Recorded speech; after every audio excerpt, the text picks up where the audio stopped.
Assalamualaikum pemirsa, apa kabar Anda di kesempatan kali ini? Semoga saja tetap semangat dan dalam kondisi yang terbaik. Ya, program Bincang-Bincang Simpang 5 TV kembali hadir untuk Anda. Tapi tidak seperti biasanya maksud saya, program Bincang-Bincang kali ini, kalau biasanya kan kita bahas sesuatu permasalahan atau tema-tema yang berhubungan dengan yang sedikit serius. Nah, kalau kali ini kita akan ngobrol yang lebih santai, mengenal lebih dekat tentang seorang tokoh yang berasal dari Pati, yang sudah banyak tugas keliling Indonesia dan sekarang ini kembali ke Kabupaten Pati lagi untuk mengabdi kepada masyarakat luas, khususnya di masyarakat Pati. Ya, bersama saya Hairil Saibi dan inilah program Bincang-Bincang selengkapnya. Dan di Studio 95 TV saya tidak sendiri, tapi sudah ditemani sama narasumber kami yang kali ini memang kita ngobrol-ngobrol santai saja Pak ya. Yeah. Ingin mengenal lebih dekat lagi dengan Pak Desmond Hastiono. Ya, seperti kita ketahui bersama pemirsa, kalau Pak Desmond ini adalah mantan sekretaris daerah atau Sekda Kabupaten Pati yang sempat bertugas di Kementerian Dalam Negeri dan kini kembali pulang ke kampung halaman di Pati. Dan Pak Desmond yang memiliki hobi trabas ini juga dikenal masyarakat karena pribadinya yang membumi dan saat ini ingin mengabdi kepada masyarakat. Dengan survei yang dinilai mumpuni menjadi wakil rakyat, Pak Desmond Hastiono saat ini juga dicalonkan sebagai anggota DPR RI dari Partai Nasdem. Untuk mengenal sosok dan kiprahnya, Pak Desmond ini kita sudah mengundang untuk hadir di studio Simpang 5 TV. Bagaimana kabarnya Pak Desmond? Baik. Alhamdulillah sehat. Tugas terakhir ini di kementerian ya Pak ya? Iya. Kalau boleh diceritakan sedikit di kementerian ini tugasnya apa saja? Saya kebetulan di Kementerian Dalam Negeri, jadi setelah menjadi sekda di Kabupaten Pati, saya ditarik. Jadi istilahnya bukan pindah tapi ditarik dari Kementerian Dalam Negeri. Jadi ditugaskan. Betul. Terus saya di sana ditempatkan di BNPP. BNPP apa itu? BNPP itu Badan Nasional Pengelola Perbatasan. Pengelola perbatasan, berarti fokusnya ke perbatasan-perbatasan. Fokusnya perbatasan-perbatasan seluruh Indonesia. Seru. Jadi, ya, berarti sudah ke seluruh perbatasan dong ini Pak? Sudah. Alhamdulillah sudah. Ini tugasnya apa saja kalau di perbatasan itu Pak? Jadi yang pertama kita memantau keadaan perbatasan. Kemudian kita juga mendata kebutuhan-kebutuhan, permasalahan-permasalahan yang ada di perbatasan yang harus dicukupi atau ditindaklanjuti untuk kedepannya. Wah, jadi pengalamannya luar biasa nih ya. Jadi sudah keliling Indonesia, semuanya udah dari Sabang sampai Merauke gitu ya? Alhamdulillah sudah. Yang paling seru mana Pak? Sebetulnya semuanya seru, karena tidak semua medan menyenangkan. Menyenangkan dalam arti, kalau sudah di tempatnya sih nggak ada masalah. Menuju ke tempatnya ini yang aksesnya yang penuh tantangan. Ya, untungnya dari muda memang kebetulan saya sendiri suka avantorir, juga suka jalan-jalan ke daerah-daerah terpencil, jadi ya nggak ada masalah.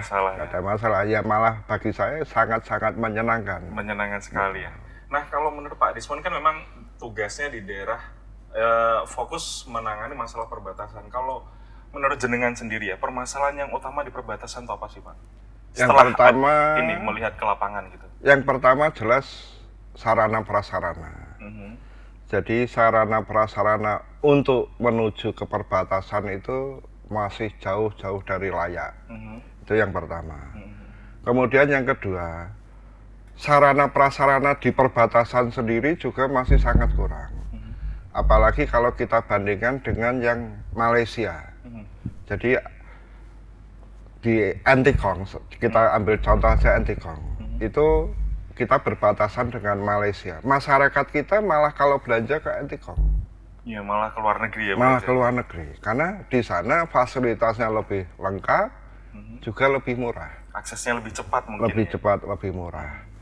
Bahkan untuk HP, sinyal HP pun kita ikut ke sana. Ikut ke sana malah. Jadi kena roaming kalau yang kalau kita pergi ke sana ya malah kena roaming. Kalau yang masyarakat sana sih memang didaftarkan di sana, jadi nggak kena. Kalau kita yang ke sana kena roaming. Tapi ini setelah paling enggak dari pemerintahan sendiri kan sudah selalu berupaya ya Pak ya, berarti ya. Ya berupaya sampai ada apa istilah organisasi atau di kementerian sendiri yang mengurusi masalah perbatasan itu ya Pak ya. Ya, itu tadi sekilas kelumit dari tugas terakhir ya, atau ibaratnya di pemerintahan pusat, di kementerian dari Pak Desmond yang ternyata tugasnya seru, yaitu keliling Indonesia ya. Tapi fokusnya ke perbatasan. Seru-seru gimana ya Pak ya? Seru-seru sedikit menegangkan karena aksesnya juga rada-rada kurang, dan tadi sempat ketika pas off air juga bercerita kalau sempat kejebak di tengah lautan. Betul. Gitu ya Pak ya. Itulah dinamikanya ya Pak ya. Jadi tidak semua tempat yang kita tuju itu bisa dilalui dengan pesawat atau kendaraan roda 4. Jadi ada yang nyambung perahu, ada yang nyambung sepeda motor, ada yang nyambung jalan kaki, itu juga ada. Nah, setelah ke perbatasan semua ini kan dari keliling Indonesia, itu kesan yang Bapak tangkap atau yang ingin disampaikan terkait tentang Indonesia itu apa? Sebetulnya Indonesia ini sangat-sangat indah. Kalau saya bilang, kalau Mas sudah pernah keliling-keliling, sebetulnya tempatnya sangat indah. Bahkan kalau saya bilang, yang melebihi Bali pun kan sementara ini orang taunya hanya Bali. Lombok. Ya, yang lebih dari itu pun sebetulnya banyak. Cuman sayang belum dikelola. Nah, belum dikelola ini karena memang satu, sarana prasarananya belum ada, kemudian aksesnya juga masih sangat sulit. Dan yang terakhir, SDM, masyarakat lingkungan sana belum berkembang, belum diberdayakan lah, dalam arti ya macam-macam, ya pendidikan, ya macam-macam. Ini yang perlu kita benahi. Perlu dibenahi ya Pak. Ya.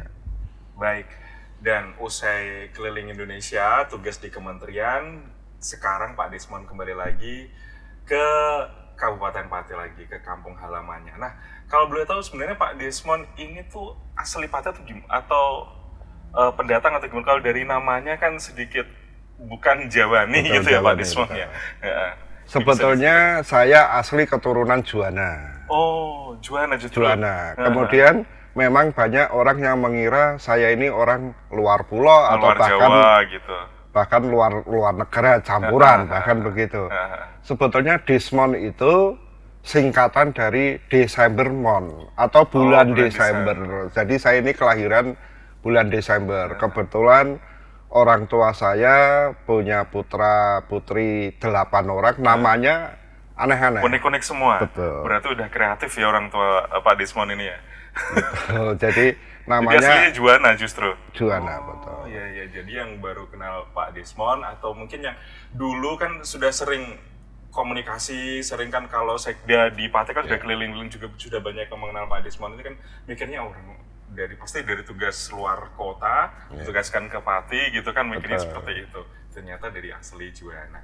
Ya, pemirsa tetap bersama di Simpang 5 TV, tetap bersama Pak Desmond, kita bincang-bincang santai, namun kita istirahat sebentar. Nanti akan kami lanjutkan selepas pariwara berikut ini.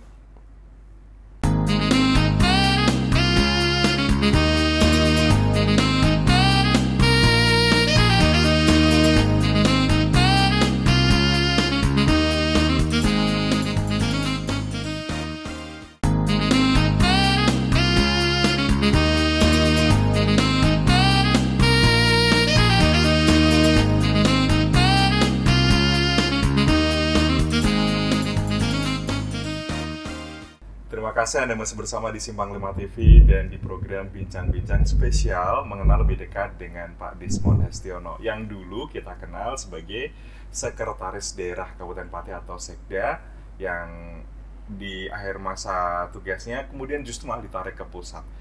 Dan endingnya seperti itu ya Pak ya, endingnya puncak karirnya malah ditarik ke pusat gitu ya. Pusat, betul. Dan kalau boleh tahu lebih ditarik ke belakang lagi, bisa diceritakan jenjang karirnya dari awal, dari nol mungkin bisa sampai ke level tertinggi di Pati ya, sampai sekda kemudian sampai ke pusat itu gimana? Jadi begini, saya masuk pertama di Kabupaten Pati itu sebagai staf di bagian pemerintahan. Itu tahun berapa Pak? Itu tahun 90. 90. Kalau sebelumnya sebetulnya pada waktu saya kuliah di Undip Semarang, itu saya juga sudah bekerja di DLLAJR, Departemen Perhubungan. Jadi saya kuliah nyambi kerja. Di Pati juga atau di Enggak, Semarang? di Semarang. Kemudian saya masuk Pati tahun 90 sebagai staf bagian pemerintahan. Setelah lulus kuliah kemudian atau masih kuliah itu? Oh, sudah lulus, sudah lama. Sudah lama lulusnya. Jadi saya di staf bagian pemerintahan. Staf bagian pemerintahan baru 2 bulan dipindah ke bagian perekonomian. Bagian perekonomian pada waktu itu Bank Pasar Kabupaten Pati bersama 12 bank pasar se-Indonesia ditutup oleh Menteri Keuangan karena ada permasalahan, juga karena bangkrut. Nah, akhirnya saya ditugaskan oleh Pak Bupati, pada waktu itu bupatinya Pak Narji, untuk membenahi atau untuk mendata kerugian pemerintah daerah Kabupaten Pati ini berapa yang harus ditanggung. Kayak dari Bank Pasar itu. Bank Pasar ini.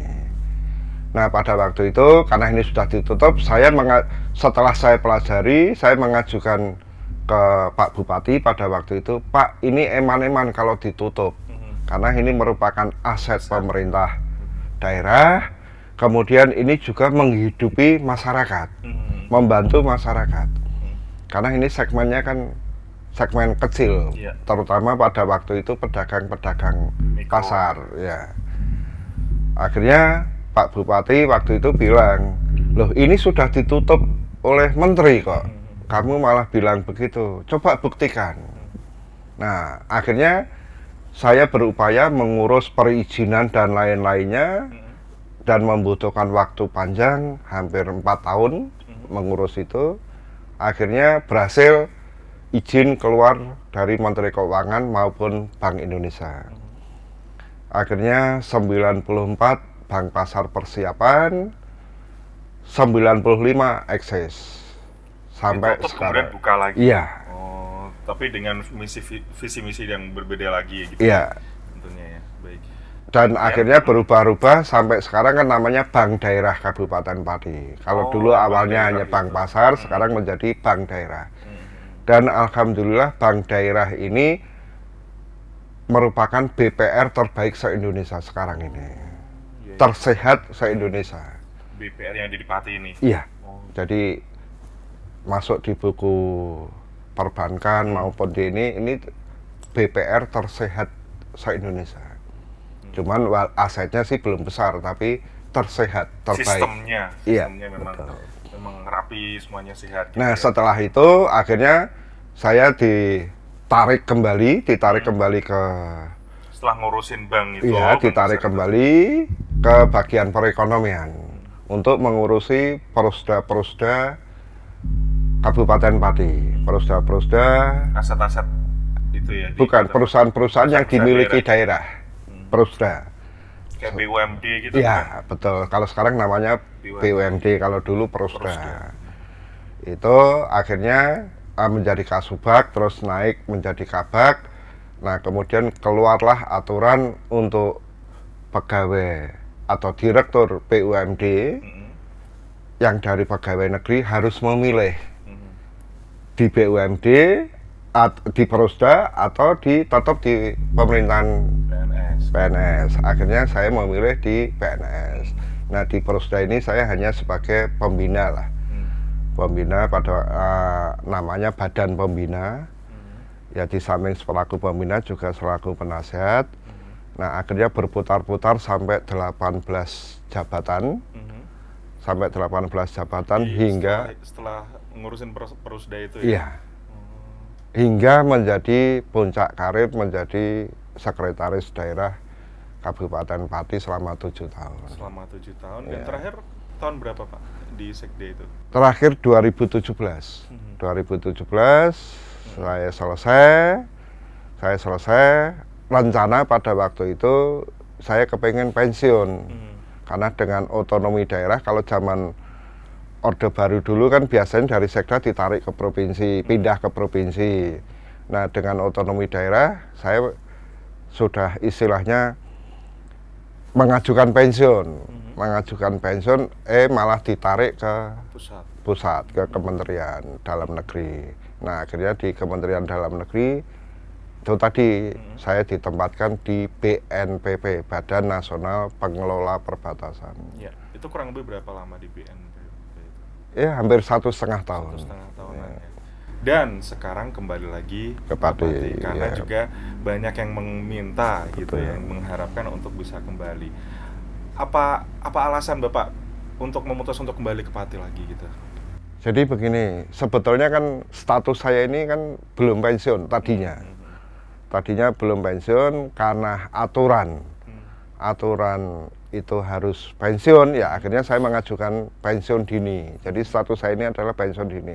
Nah, motivasi saya kembali ke daerah itu dalam arti karena tadi saya bilang saya diminta itu untuk menjadi calon legislatif di DPR RI.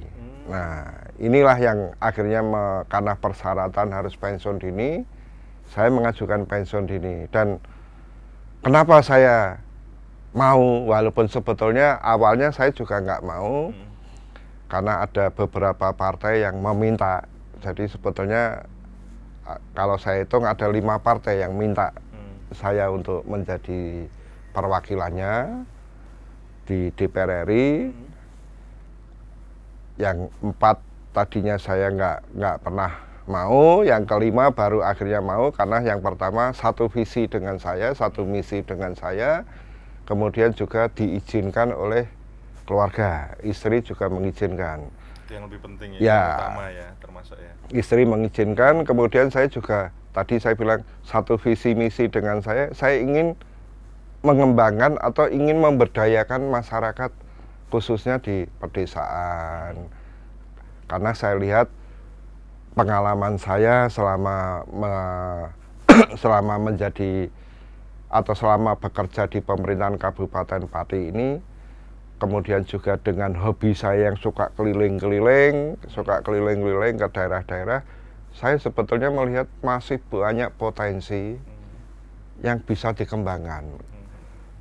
Itu yang pertama. Kemudian mengurangi ketergantungan kepada pemerintah pusat. Jadi selama ini kan kelemahan kita ini banyak, karena saya juga mengalami banyak, kita selaku pemerintah daerah ini atau masyarakat ini selalu ketergantungan.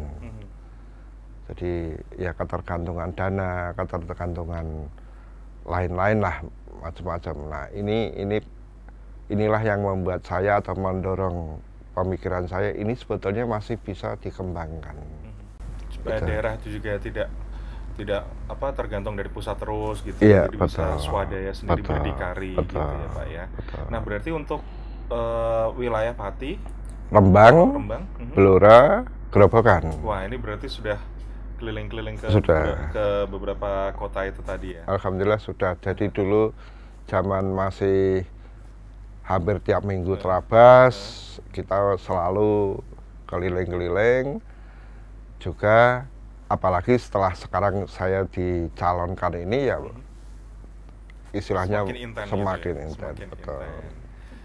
Dan semangatnya juga semakin mendekat. Ini kan sudah mendekati beberapa bulan jelang pemilu ya Pak ya. Jadi memang lebih intens lagi ke masyarakat gitu ya. Nah kalau sudah keliling ke masyarakat di Pati, di Blora, di Rembang, di Grobogan berarti ya. Itu permasalahannya hampir sama nggak sih Pak? Sebetulnya hampir sama. Itu apa rata-rata? Jadi ya itu tadi saya bilang ketergantungan tadi. Ketergantungan sama pemberdayaan ataupun pengembangan potensi wilayah ini kurang. Oh gitu. Baik, pemirsa, semakin menarik, semakin mendalam kita mengenali sosok dari Pak Desmond Hestiono ini. Namun kita harus rehat sebentar karena ada pariwara berikut ini. Kami akan kembali selepas yang satu ini.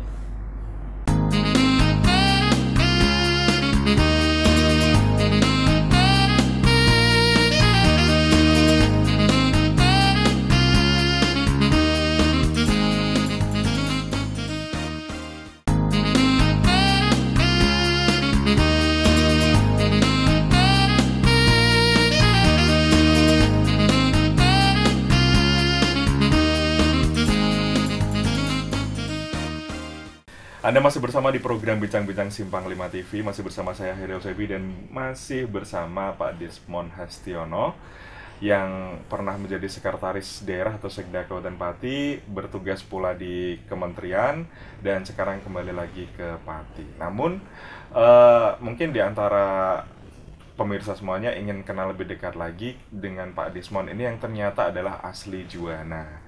Namanya Desmond itu bukan berarti beliau dari luar kota atau luar daerah atau luar negeri gitu ya Pak ya. Tapi asli Juwana. Nah, kalau keluarga sendiri memang dari Juwana semuanya. Istri dari mana? Istri Pati juga. Istri Pati juga. Pati. Jadi memang asli Iya. Pati banget gitu Banget. ya. Putra berapa Pak? Putra 3. Ya. Nomor 1 laki-laki, sekarang bekerja di Semarang. Nomor 2 putri, sudah diboyong sama suaminya di Oki, Sumatera Selatan. Ogan, Kemerling, Iring. Ya. Kebetulan suaminya menjadi Kapolsek di Oki. Kemudian nomor 3 masih SMA kelas 3 di SMA 1. Gitu. Nah, terjun ke dunia politik setelah jadi sipil, otomatis kan sipil kan memang memang mau tidak mau memang juga selalu berbenturan dengan politik juga. Betul. Tapi kan sekarang ini lebih fokus ke politik atau ke partai. Dari pihak keluarga sendiri, seperti di awal disampaikan istri sudah mengizinkan. Bagaimana dengan putra putri jenengan? Sebetulnya nggak ada masalah untuk keluarga, nggak ada masalah. Soalnya kan mikirnya, oh politik nanti, ya tahu sendiri kan mungkin rohnya, auranya kadang kan mikirnya keras atau gimana, atau komunikasi dengan masyarakatnya juga memang harus lebih intens lagi atau gimana seperti itu. Sebetulnya nggak ada masalah karena untuk keluarga pun dari awal kita juga sudah mendidik istilahnya hidup sederhana, merakyat. Jadi nggak ada masalah, kemudian juga sudah biasa saya tinggal, itu sudah nggak ada masalah lah. Saya pikir karena kita juga, saya sampaikan niat ini, saya sampaikan kepada istri dan anak-anak, semuanya mendukung dan bilang mensupport secara batin. Itu nggak ada masalah semua. Bahkan keluarga besar pun nggak ada masalah. Nggak ada masalah. Support ya. Yeah. Saling mensupport, memang support utama yang dibutuhkan adalah keluarga. Kalau keluarga udah mensupport, insya Allah semuanya akan lebih dimudahkan jalannya gitu ya. Ya, masih membahas soal keluarga. Nah nih, tadi Pak Desmond menyampaikan kalau memang asli dari Juwana, dan menurut informasi juga ini ada keturunan dari Adipati Juwana ya Pak. Yeah. Nah itu bisa disampaikan ke masyarakat. Kalau mungkin dulu kan memang Juwana ada bupatinya sendiri ya, kemudian gabung jadi satu dengan Pati. Iya. Jadi alhamdulillah saya ini masih keturunan langsung dari Bupati Juwana yang pada waktu itu bergelar Kanjeng Kiai Mangkutipuro. Jadi sejarahnya dulu pada waktu Mataram, pada waktu pemerintahan Mataram itu sejarahnya buyut atau canggah saya dulu yang bernama Citrosomo itu diperintah untuk mengislamkan daerah pesisir, daerah pesisir utara.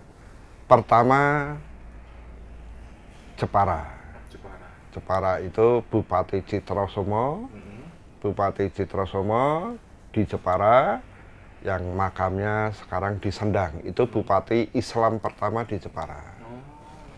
Kemudian dari Jepara ke Juwana, terus Tuban, Gresik, Surabaya, kembali lagi ke Pati Condronegaran.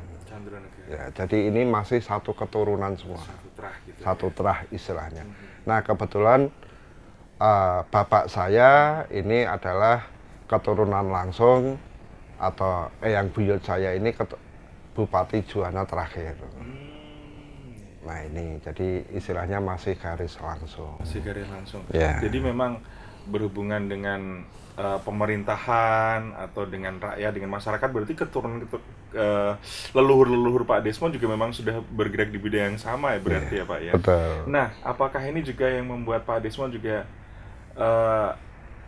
seperti amanah dari leluhur atau gimana nih melanjutkan terjun ke dunia politik ini? Ya bisa jadi karena awalnya dulu cita-cita saya pada waktu kuliah, setelah lulus kuliah pun pada waktu itu kepengennya nggak masuk di pemerintahan, tapi nyatanya jalannya Allah kembali ke situ. Ya gitu. kembali ke Biasanya pemerintahan dan kembali ke daerah asal. Kembali ke daerah Iya. asal. Kadang keinginannya apa, tapi ada jalan yang sepertinya dikembalikan lagi ke situ Betul. lagi gitu ya. Jadi Karena saya pada waktu itu juga sempat melenceng gitu.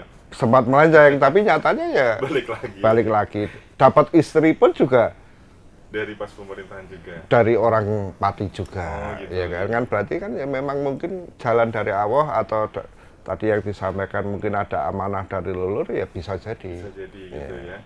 Meskipun tugas keliling Indonesia ke daerah-daerah, ke perbatasan, sepertinya ada feeling atau sepertinya harus kembali lagi ke Pati lagi gitu ya, untuk melanjutkan tugas yang mungkin yang memang lebih besar lagi terkait tentang menjadi wakil rakyat ini begitu.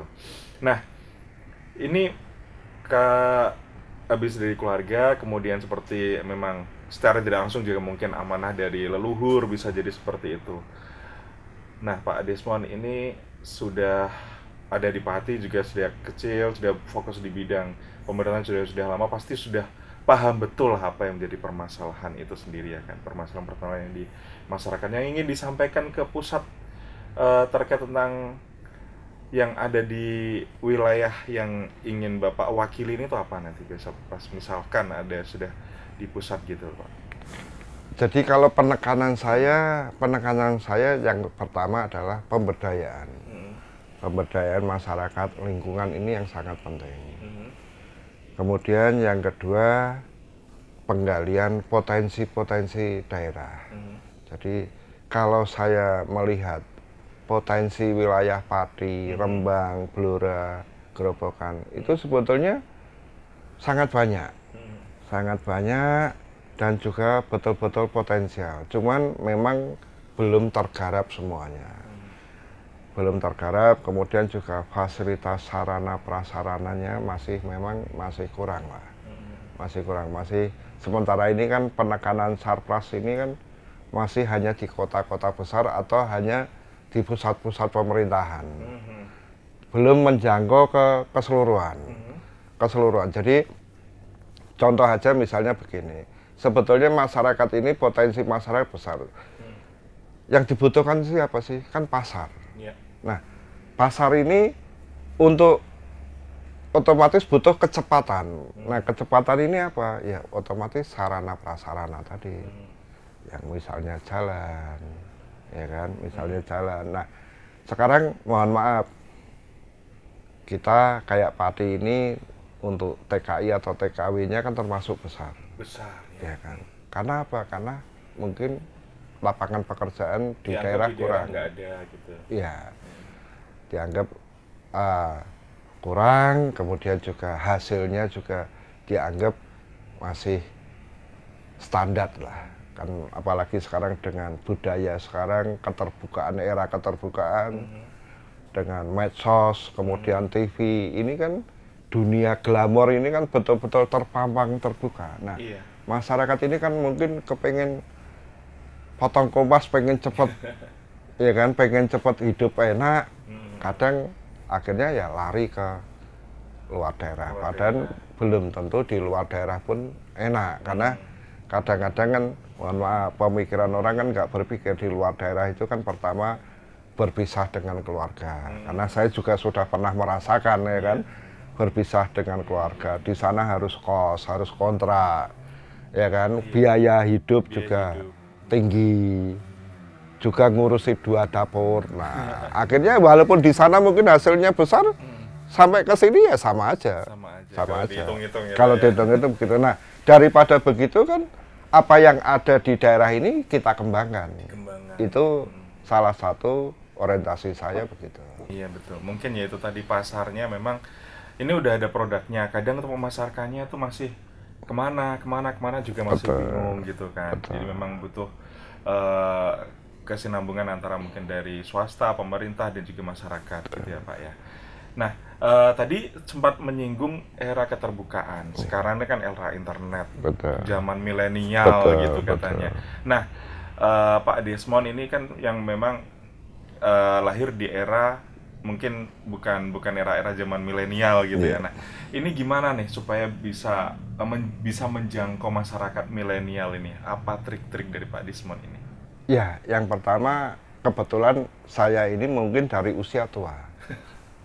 Dari usia tua. Jiwanya gimana? Tapi kalau jiwa masih tetap muda. Tetap muda. Hobi pun masih tetap Hobi masih muda. tetap milenial ya, Tetap Pak ya? milenial. Saya mungkin bisa kalau dengan teman-teman yang masih muda pun juga nggak mau kalah lah. Karena memang yang pertama itu sudah hobi, kemudian kedua juga istilah saya itu kegiatan-kegiatan yang saya lakukan itu memang obat stres. Ya kan, di pemerintahan permasalahan kan begitu banyak, tanggung jawab sangat besar. Nah, dengan kegiatan-kegiatan di lapangan, apalagi kalau sudah melihat daerah hijau-hijau, hutan, air itu hilang semua. Nah, inilah yang membuat kadang-kadang saya juga sempat berantem dengan saudara-saudara, sudah tua kok masih biayaan macam-macam. Tapi ya karena saya bilang, loh ini obat stres kok. Obat awet muda, saya bilang gitu, obat awet muda. Kemudian juga kemudian juga ini adalah istilahnya tali silaturahmi dengan teman-teman. Juga tidak ketinggalan berita-berita, walaupun yang bisa dikatakan saya gaptek, tapi dengan teman-teman muda-muda ini akhirnya kan ya mau nggak mau tidak mau tahu gitu, gitu akhirnya begitu. Ini suatu keuntungan berarti saya. Iya, kita tahan sebentar, semakin seru, semakin menarik obrolan kita. Dan bagaimana ini untuk terkait tentang milenial dan bagaimana menjangkaunya, ternyata beliau ini dari dulu memang sudah berhubungan dengan generasi muda ya Pak ya. Dan apa saja kegiatan-kegiatannya selain di pemerintahan, sehari-harinya apa? Nah, kita akan kupas lebih dalam lagi selepas yang satu ini.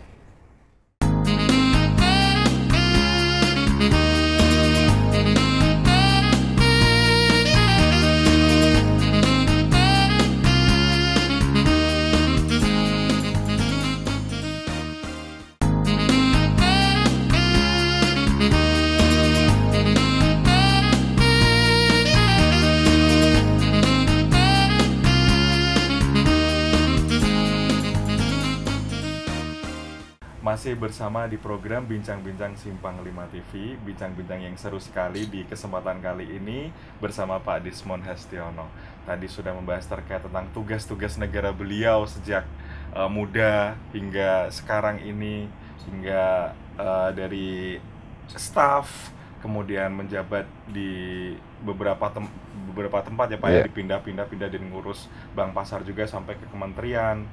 Kemudian tentang keluarga, mengenal keluarga lebih dalam lagi, ternyata juga ada keturunan dari Bupati Juwana ya Pak ya. Dan kali ini, tadi yang sempat di segmen sebelumnya kita bahas terkait tentang bagaimana nih menjangkau milenial. Tapi ternyata Pak Desmond sendiri sudah milenial sejak dulu ya Pak ya. Kegiatan-kegiatan ini berhubungan dengan anak muda. Nah, apa saja sih kegiatannya nih? Seperti yang kita kenal kan memang lebih aktif di kegiatan-kegiatan yang berhubungan dengan olahraga ya Pak ya. Nah, bisa diceritakan satu persatu ini. Sejak kapan sih Pak tertarik dengan hal-hal olahraga yang lebih ekstrim sepertinya ini? Jadi begini, kebetulan didikan keluarga kami, keluarga terutama didikan bapak kami, ini beliau ini ya hanya mau mengeluarkan uang itu hanya untuk dua hal. Untuk dua hal. Yang pertama sekolah, yang kedua olahraga. Alhamdulillah putra-putra bapak ini semua dulu, bahkan dari 8 orang ini 4 orang sekolah dibiayai oleh beasiswa. Beasiswa dari olahraga. Dari olahraga. Iya, betul. Jadi kebetulan kayak saya pun dari kecil juga memang sudah digembleng terus olahraga. Hampir semua olahraga saya sudah menikmati. Bahkan sampai terjun payung pun saya sudah pernah. Sudah pernah. Jadi kalau untuk hobi motor saya sudah dari sejak SMP. Bahkan saya punya motor pertama kali itu dari hasil balapan.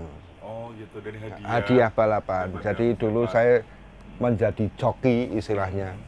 Balapan, hadiahnya sepeda motor. Alhamdulillah pertama saya mempunyai motor sendiri itu dari hasil sepeda motor, dari hasil balapan.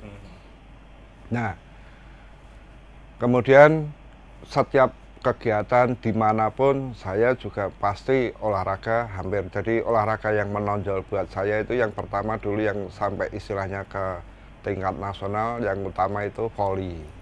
Voli. Itu yang atlet ya? Iya, saya voli. Kemudian kalau untuk kelas biasa itu di sekolahan pun ya paling basket, tenis, sepak bola itu juga sama. Ambil all round lah kalau untuk olahraga. Iya.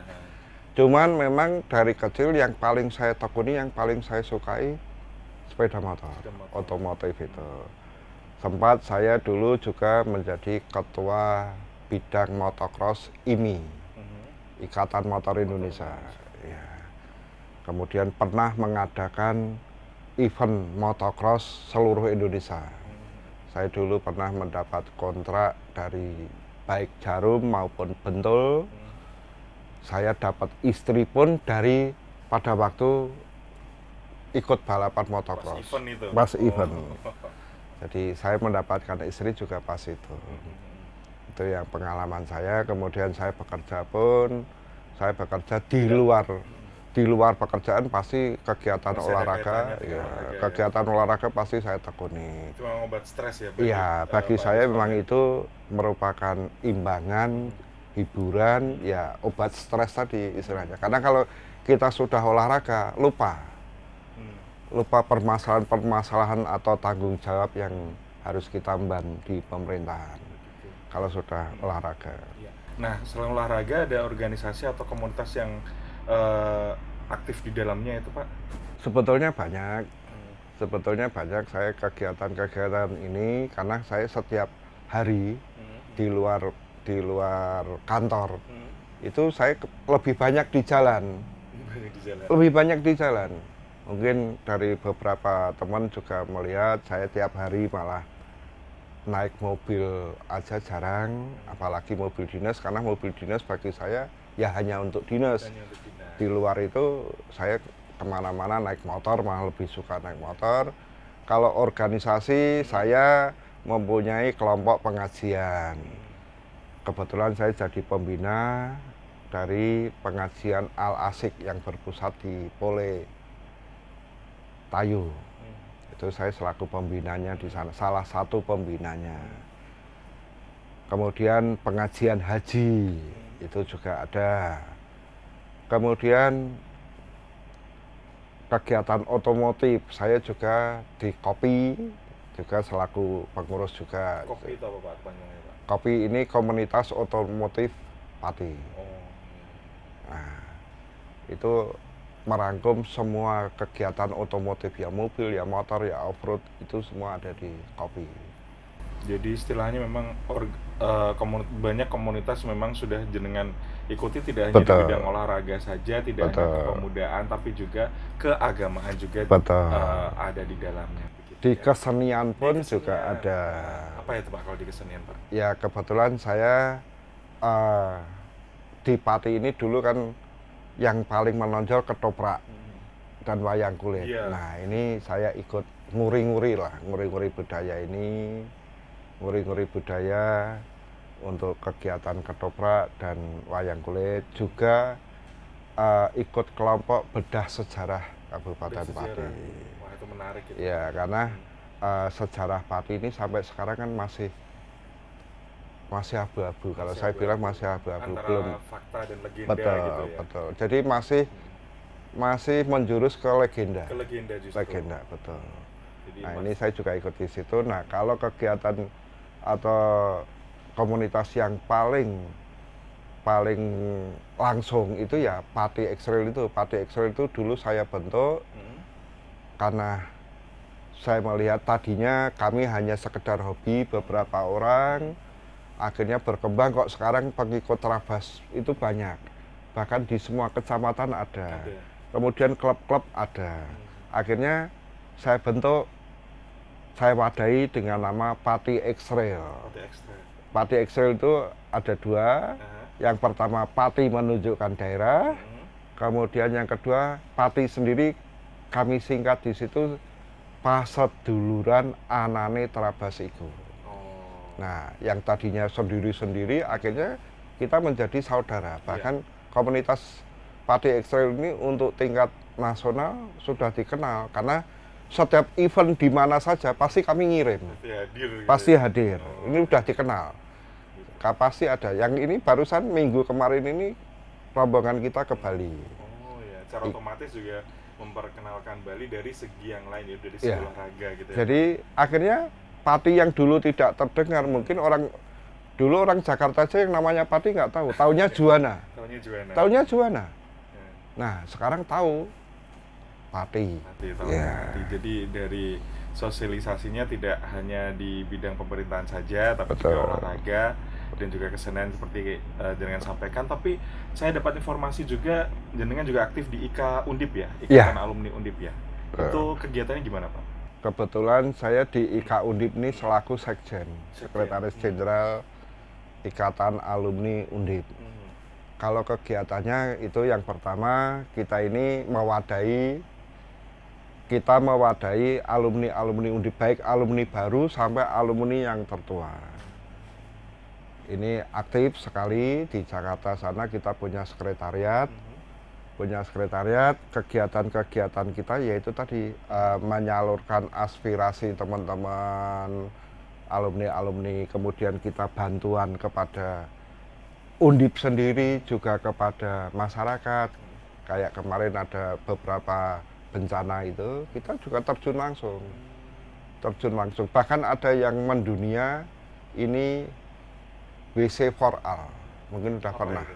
Jadi kita ini punya program 1 juta WC. 1 juta WC? Iya, karena kan masyarakat kita ini kan masih banyak yang melunglap atau di sungai atau nggak sehat lah. Nah, ini kita membangunkan WC-WC ini. Ini dimonitori oleh Dr. Budi, bahkan akhirnya namanya dikenal Budi Jamban. Nah, mungkin pernah dengar ada restoran yang dari Jamban itu. Nah, ini dia yang memproklamirkan. Betul.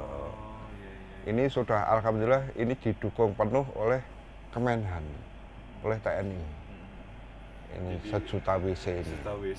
Bahkan kemarin habis dari Badan Dunia WHO ini juga ikut berpartisipasi untuk mensupport itu ya, 1 juta WC itu ya. Kemudian ini yang terbaru, IKA Undip ini sebagai koordinator akhirnya kita membentuk Himpuni. Himpuni apa itu? Himpuni itu Himpunan Alumni Perguruan Tinggi Negeri se-Indonesia. Ini fokusnya juga di IKA Undip. Nah, inilah yang kita kerjakan selama ini. Iya, ini Bapak usia memang tidak mempengaruhi dari aktivitas ya Pak ya. Ini semakin lama semakin sibuk saja, apalagi ini sudah ada kegiatan baru lagi, ini terkait tentang persiapan untuk wakil rakyat gitu ya Pak ya. Nah, apa sih tips dari Bapak supaya tetap sehat, tetap bugar gitu dengan usia yang semakin matang ini?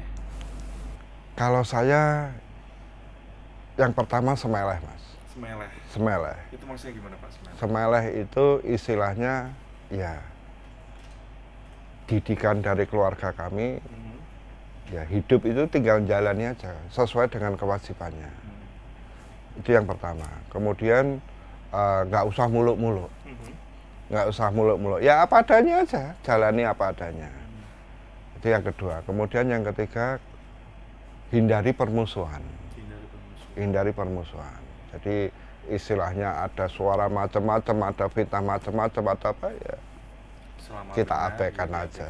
Ya, inilah yang itu juga termasuk prinsip hidup dari Pak Desmond juga. Iya. Jadi yang paling utama adalah tadi saya bilang semeleh. Kalau ajaran orang tua kami urip iku sak derma nglakoni, ya kita jalani aja apa adanya. Karena semuanya sudah ada yang ngatur. Ibarat wayang. Wayang itu kan terserah dalangnya. Jadi ibaratnya tadi tapi kan bukan harus kita berpasrah saja? Oh enggak, kalau pasrah jelas nggak boleh. Ibaratnya tadi saya bilang, ada usaha. sebetulnya pada waktu sekolah cita-cita saya kan nggak pengen terjun ke pemerintahan, ya kan? Tapi nyatanya masuk ke pemerintahan. Dulu cita-cita saya juga tidak ingin hidup di daerah. Ya namanya kita udah mengenal kuliah, mengenal dunia kan pengennya juga di yang tempat yang lebih luas. Nyatanya ya harus hidup di daerah ya kita jalani aja. Jalani aja ya. Jadi prinsipnya adalah semeleh. Semeleh. Kalau saya intinya cuma itu aja. Ya, sangat menarik sekali perbincangan kita. Tapi sepertinya kita harus mengakhiri.